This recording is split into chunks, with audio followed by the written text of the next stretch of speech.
रोहिणी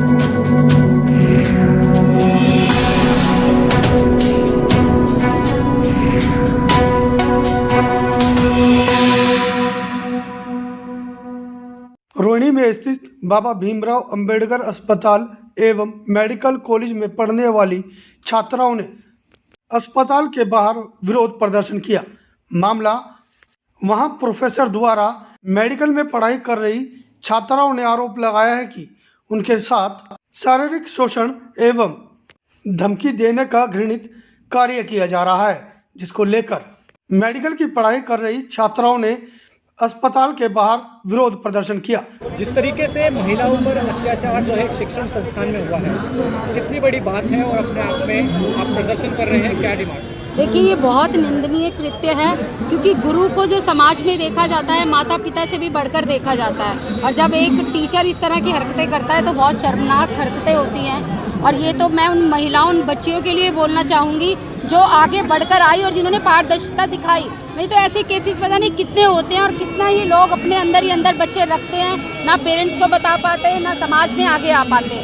मैं उन बच्चियों के लिए भी कहना चाहूँगी कि वो समाज में आगे आई। सैल्यूट है ऐसे बच्चों को जिन्होंने ये नहीं देखा कि कौन क्या सोचेगा और क्या नहीं। और हम अम्बेडकर जी का नाम भी बदनाम नहीं होने देंगे। संविधान बनाया जिसने, उसी संविधान के तहत अगर इस तरह की गलत हरकतें होंगी और इस तरह से ऐसे शोषण किए जाएंगे। जिहाद, ये भी एक तरह का जिहाद है, लव जिहाद की तरह। अब ये भी एक जिहाद है जिसे आप टीचर जिहाद कह सकते हैं। आप किसी को प्रेशराइज करके मेंटली टॉर्चर करते हैं, फिजिकली टॉर्चर करते हैं, और उसके बाद आप समाज के रूप में उनको ला रहे जी पढ़ा लिखा होना चाहिए। पढ़े लिखे जिहादियों की मानसिकता भी उतनी ही गंदी है जितनी एक अनपढ़ की है। जिहादी के आगे कोई शब्द नहीं है। इसलिए मैं यही कहना चाहूँगी, समाज को आगे बढ़कर आगे आना चाहिए। महिलाओं और बच्चों को अब पारदर्शिता दिखानी होगी, अपने परिवार से, अपने समाज से, अपने कानून से। जो भी व्यवस्था उनको उचित रखती है, उनको हर रूप में अपने साथ हो रहे अत्याचार के खिलाफ बोलना चाहिए। और इस तरह के अत्याचार के लिए समाज का हर वर्ग हमेशा हमेशा ऐसे ही खड़ा रहेगा जैसे आज हुआ है। और आज भी अगर उचित कार्रवाई नहीं हुई तो दोबारा ये प्रदर्शन होंगे और शायद वो ज़्यादा बड़ा रूप लें। जब आपने प्रदर्शन किया है, अगर जो डिमांड्स पूरी नहीं होती है तो क्या कुछ आगे की रणनीति होगी, क्योंकि लगातार आप प्रदर्शन कर रहे हैं? मैं पहले तो सभी मीडिया का धन्यवाद करना चाहूँगा कि आपके माध्यम से जो यहाँ पर भीमराव अंबेडकर में जो एक घृणित कार्य हुआ है उसकी सूचना पूरा देश देख रहा है। क्योंकि यहाँ पर हमारी जो बेटियाँ हैं वो मेडिकल की जो तैयारी कर रही हैं यहाँ पर हॉस्टल में, उनके साथ सलीम शेख के जो प्रोफेसर हैं उन्होंने घृणित कार्य किया, उनके साथ दुराचार किया। तो हम पहले तो यही मांग करते हैं कि उसको पहले तो सस्पेंड किया जाए, और जो महिलाओं का जो यहाँ पर हॉस्टल है उसमें महिला ही प्रोफेसर यहाँ पर देखें। क्योंकि जो जेंट्स यहाँ पर प्रोफेसर देख रहे हैं, क्योंकि जो हमारी बेटियाँ यहाँ पर पढ़ रही हैं, कोर्स कर रही हैं, उन्हें भी दिक्कतें आती हैं। क्योंकि यहाँ से जो मेडिकल से आप देखते होंगे कि प्रैक्टिकल में जो नंबर लगते हैं वो यही प्रोफेसर लगाते हैं, और उसी को देखते हुए हमारी जो बहन बेटियों के साथ ये दुराचार करते हैं। आज यह कोई पार्टी का या किसी एक पार्टी का या किसी का भी वो प्रदर्शन नहीं है, यह पूरे समाज का प्रदर्शन है। इसमें सभी हमारी बहनें, भाई, बुजुर्ग सब एक समाज एकजुट होकर आज यह प्रदर्शन कर रहा है, ताकि हमारी बहन बेटियों के साथ आगे कोई भी घृणित कार्य ना हो। और हम यही मांग करते हैं कि जैसे मेडिकल वालों ने 4-5 दिन का टाइम मांगा है, हम उसी टाइम पर यही मांग करते हैं कि आप उस प्रोफेसर को सस्पेंड करें, और पुलिस प्रशासन से ये मांग करते हैं कि उसको अरेस्ट करें और उसके खिलाफ सख्त से सख्त कार्रवाई करें। और अगर ऐसे नहीं किया तो पूरा समाज, आप देखेंगे कि आज तो बहुत छोटा प्रदर्शन था, पूरा समाज एकजुट होकर हमारी बहन बेटियों की रक्षा के लिए यहाँ पर एक तैयार खड़ा है, और एक बड़ा आंदोलन के लिए हम तैयार हैं।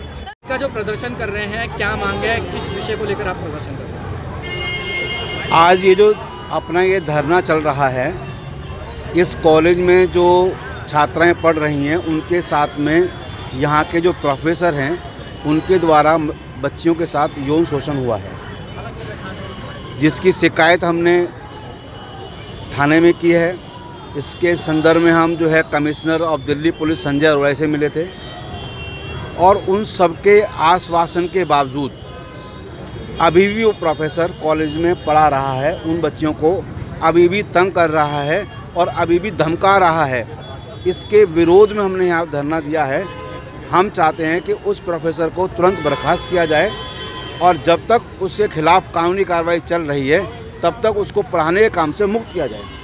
ये हमारी मांग है। अच्छा, अगर ये गिरफ्तारी नहीं होती, जो कार्रवाई नहीं होती है इस प्रोफेसर के खिलाफ, तो आगे की रणनीति क्या होगी? अभी हमारी बातचीत पुलिस से हुई है और प्रशासन से भी मिलने जा रहे हैं और हमारी स्पष्ट मांग है, अगर वो कार्रवाई नहीं करते हैं तो हम इसी स्थान पर आमरण अनशन शुरू करेंगे और जब तक दिल्ली के मुख्यमंत्री जो अपने आप को दिल्ली का बेटा बोलते हैं, ये उन्हीं की बेटियां हैं, उन्हीं की बहनें हैं, जब तक मुख्यमंत्री जी, स्वास्थ्य मंत्री जी आकर के ये आश्वासन नहीं देंगे, उनको बर्खास्त नहीं करेंगे, तब तक हमारा आंदोलन चलता रहेगा।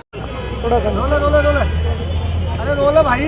आज किस विषय को लेकर प्रदर्शन कर रहे हैं? क्या कुछ आपकी डिमांड्स है जिसके लिए आप यहाँ पर सड़कों पर उतरे हो?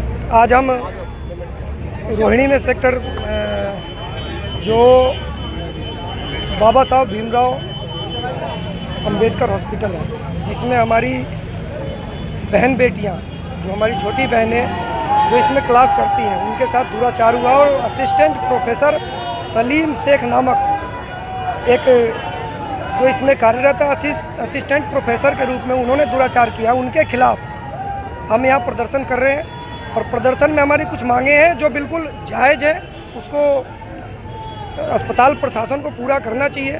जैसा कि आपको मैं बता दूं कि जब तक इसकी जांच चल रही है तब तक वो असिस्टेंट प्रोफेसर सस्पेंड रहे, तब तक वो निष्कासित रहे। जो इस कमेटी में थे, जो ये इस कमेटी में जिसमें असिस्टेंट प्रोफेसर शामिल है, उस कमेटी को बर्खास्त किया जाए। पुनः जहां हमारी बहनें, छोटी बहनें रहती हैं और जो पढ़ाई करती हैं, उनके संदर्भ में जो लोग हैं उनकी जो पुलिस प्रशासन से जांच कराई जाए, उनका कैरेक्टर जांच किया जाए कि वो किस तरीके के लोग हैं और उसको जल्द से जल्द इसकी जांच करके उनको गिरफ्तार किया जाए। ये हमारी डिमांड है। एमबीबीएस की जो छात्राएं हैं उनके साथ छेड़खानी के जो आरोप लग रहे हैं, क्या किस तरीके से प्रोटेस्ट कर रहे हैं, क्या डिमांड है? देखिए, आज हम पूरी दिल्ली शर्मसार है कि एमबीबीएस कॉलेज, जो कि अंबेडकर कॉलेज है, वहाँ के प्रोफेसर ने ही स्टूडेंट के साथ छेड़छाड़ की है। प्रोफेसर शब्द, उन्होंने पहली बात तो एक प्रोफेसर शब्द को ही शर्मसार किया है, जिसको हम गुरु के रूप में देखते हैं, उनके साथ ही उनके द्वारा ही छेड़छाड़ का मामला सामने आया है। और अभी तक जो दिल्ली का मालिक है, जो दिल्ली का मालिक केजरीवाल है, जो एक भाई, एक बेटा बनकर दिल्ली में आया था, उसके द्वारा आज तक एक कोई स्टेटमेंट भी नहीं आई है और ना ही उस प्रोफेसर पर कोई कार्यवाही हुई है। तो हम प्रशासन से ये मांग करते हैं कि उस पर जल्द से जल्द कार्यवाही हो। और मेरा बिल्कुल ये मानना है, मुझे कहने में बिल्कुल भी परहेज नहीं है, क्योंकि प्रोफेसर का नाम सलीम शेख है।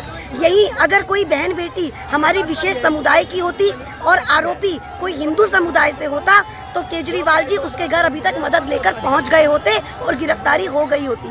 लेकिन क्योंकि इस बार आरोपी विशेष समुदाय से है तो केजरीवाल जी के कानों पे जूं तक नहीं रेंग रही है। हम दिल्ली को संदेश खाली नहीं बनने देंगे। ममता बनर्जी सरकार के राज में जो हुआ, हम दिल्ली में वो बिल्कुल नहीं होने देंगे। हम केजरीवाल से इस्तीफे की मांग करते हैं। विरोध प्रदर्शन के दौरान वहां पर मेडिकल की पढ़ाई कर रही छात्राओं ने हाथ में तख्तियां ली, जिनके साथ उनके परिवार के लोग भी वहां पर मौजूद थे और पूरे रोड को ही जाम कर दिया। हालात देखते हुए वहां पर भारी पुलिस बल की तैनाती की गई। जानकारी के मुताबिक वहां पर पढ़ाने वाला प्रोफेसर विशेष धर्म का है, जो कि वहां पर मेडिकल की पढ़ाई कर रही हिंदू छात्राओं के साथ शारीरिक शोषण कर रहा था, जिसको लेकर भाजपा के कार्यकर्ता व कई अन्य निजी संस्थान भी वहां पर विरोध प्रदर्शन में शामिल हुए। मामले की गंभीरता को देखते हुए दिल्ली पुलिस ने भी मामले की जांच करने की बात कही है। असल न्यूज़ ब्यूरो रिपोर्ट।